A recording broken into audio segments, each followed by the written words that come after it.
This video shows you how to update your work email address on ESR.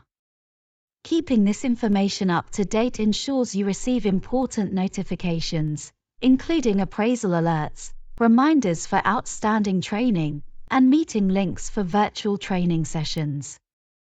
To complete this process, you'll need to follow a few simple steps on ESR. Your line manager will then need to approve the email change.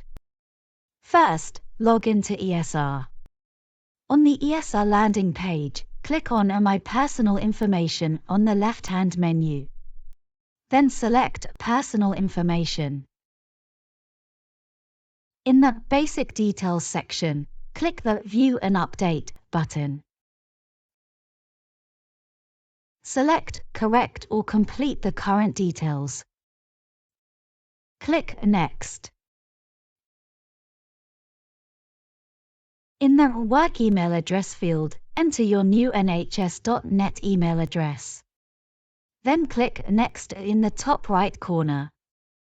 A summary table will appear, showing your current details alongside the proposed changes, including your new work email address.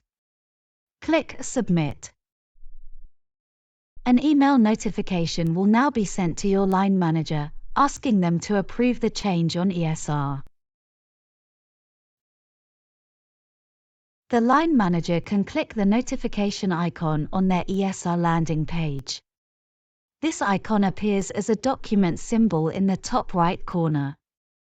They'll see a notification called NHS Employee Personal Information Process. Click on the notification to view the proposed changes. If the information is correct, the manager can click the Approve button at the top. If you need help updating your email address on ESR, please contact the ESR Support Team.